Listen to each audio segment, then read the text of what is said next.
How's it going, guys? Thanks for watching another video. Hope everybody's doing great out there.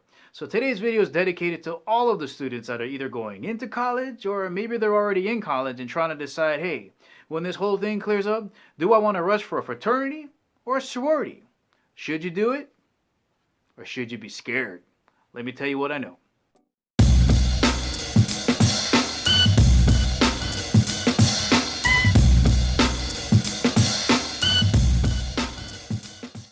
First off, I'm not talking about your academic frats and sororities. I'm talking about your legitimate social frats and sororities like Animal House, Revenge of the Nerds, old school.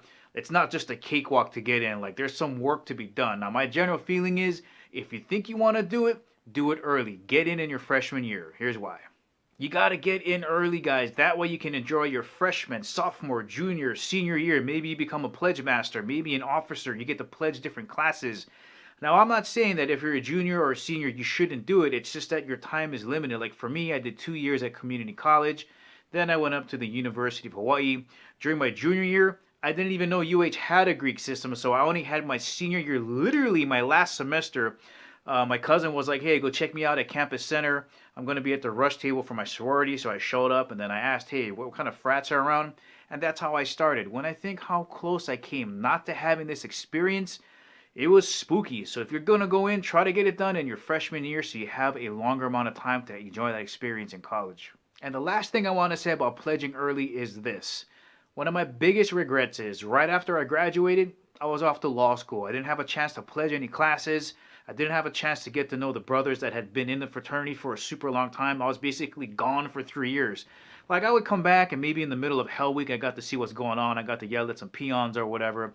And I was still really close with my pledge brothers, but I could see how their relationships had advanced to a point that I could never hope for with the older brothers because I had been there pledging and building those relationships.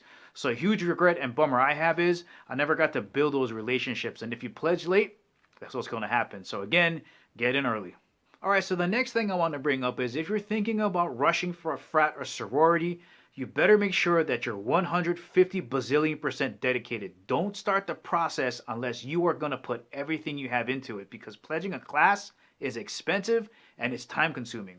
So pledging takes a lot of time on top of whatever else you have. Like for example, in a week, let's say we had CAF once a week where we had to plan entertainment for like an hour or 2 hours, whatever.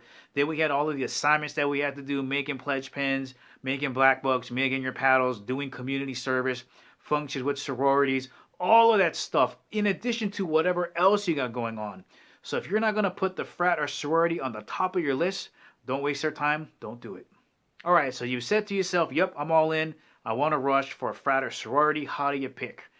The number one thing is you pick a frat or sorority that you feel comfortable with. Go talk to them. You're going to know you're going to be pulled to one frat or sorority more than the others, and that's great. But the other thing is you want to make sure that it's just not a cakewalk. You don't want to just be like, hey, I want to be in your frat. Oh, great, come on in. That's not what you want. You want a bit of a challenge to get that full experience.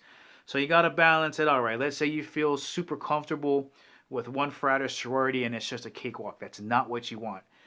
Go to the next one, maybe the second person that you feel the most comfortable with, but you know it's going to be a little bit of conflict, a little bit of challenge, because that's what you want to get that full Greek experience. Alright, let me close it up by telling you guys about some of the things I really loved about being in a frat. The number one thing is I got to live out a childhood fantasy about being in like an Animal House and Revenge of the Nerds, because that is exactly the experience I had. We're talking about Greek Week, Turkey Trot, talent show, Hell Week, all of it, all of the crazy parties. It was all there. And when I think how close I came not to living out that dream, it was really, really close, guys. So one of the things I liked is if you haven't seen Animal House or Revenge of the Nerds, go watch those movies, because what's more college than pledging for a Greek fraternity? It's all about the life of being a Greek. Another great thing that I loved about pledging or even being in a frat, it actually didn't matter. As long as you're part of a frat, is being able to run up to any girl and be like, hey, what are you doing on Saturday? Oh, I don't know. You want to come to a frat party? More often than not, Garens but Barons, it was going to be yes. And they ask, can I bring some friends? And you say yes. And you see them at the frat party. And it's like, yeah. So yeah, guys, absolutely 100% having that status of being in a frat in college is super fun. You got all of the parties and the Greek life. are just amazing times. But on a serious note, all of that other stuff is just a byproduct of the most important thing about being a Greek, and that's the brotherhood and sisterhood and the bonds that you create when getting into those organizations. So if you are really seriously thinking about doing it, I 100% recommend it. You're not going to regret it.